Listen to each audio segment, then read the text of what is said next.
Hey guys, Fallen Messiah here, and this is just a quick update on my recent Cataclysm Druid build guide for Season 10. First of all, I want to thank everyone who watched the video, liked it, or gave feedback on Reddit or in the comment section. It's all really helpful to me. Before the update, however, I would just like to quickly address a very common comment that I keep getting, and that is Overpower. Yes guys, I do know that generally speaking, with Overpower the build is more powerful and can push further.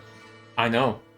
In fact, I was one of the first people who actually demonstrated how to use Provocation to Overpower back in Season 8 when they nerfed snapshotting with the Zan rune. That remains my most popular video on this channel to date with over 20k views, which I'm really grateful for.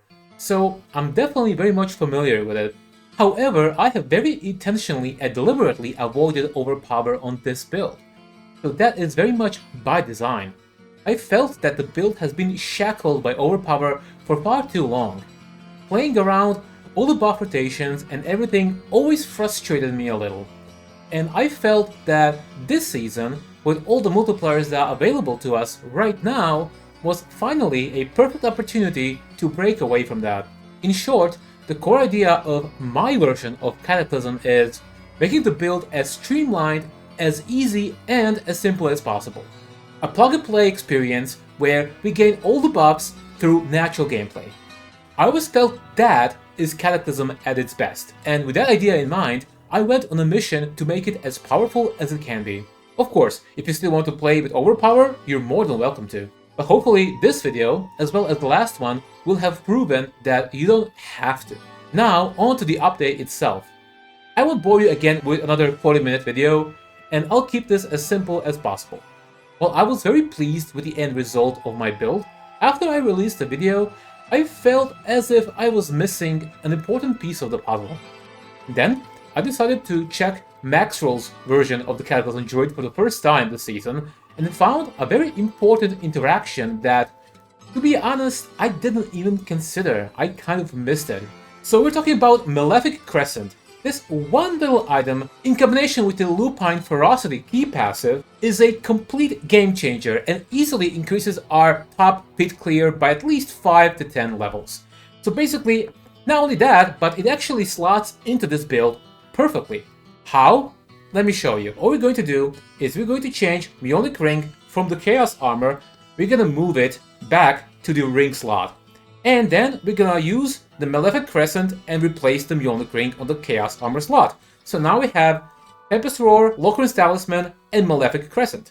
The other ring is going to be Balanced Aspect, and the other ring used to be Unsatiated, which we replaced with the Mjolnir Ring. For the Master King on the Malefic, you want to triple crit willpower as much as you can. Feral Aptitude is a decent passive, but it's not super useful for us, because as you can see, it multiplies our damage while we're healthy, and also while above 100% movement speed. The problem is that because we are playing on half-life, thanks to the Beast Cornered and Mars Guard interaction, we are never healthy. So we only benefit from the fraction of this passive. That's why it's not nearly as important as it is in other build guides. So you want to triple crit willpower if you can. And that's it. That is really the only change we're making. We're just rocking Malefic Crescent, and we're gonna change the key passive from Perfect Storm to Lupine Ferocity. And then we have 315% increased crit strike damage on our Werewolf skill, and our Tempest Roar makes our Cataclysm into a Werewolf skill. And that's it. That's the whole deal. So it's stupid powerful, and the build is even better, even more powerful, even more optimized than it was in my previous video. So I just wanted to give you a quick little update. And by the way, planners have already been changed with that in mind. I did that yesterday. So Max Roll, Mobalytics, and D4 Planner have all been updated for that in mind.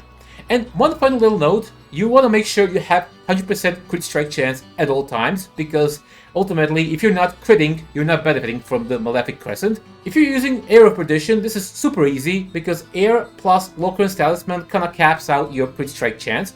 But if you're using Shaco, as I actually recommend in the final version of the build, then you can squeeze in additional crit strike chance by picking out Sight Talons as your boon, and also by using the Sim and Gar Rune Word combo. And also, if you still are not hitting 100% crit chance cap, you can even replace this Lightning Bolt damage temper on your weapon for Storm critical strike chance. And yeah, Hopefully I've proven that you don't have to have overpower for this build to be powerful. I'm so happy and so pleased with the end result.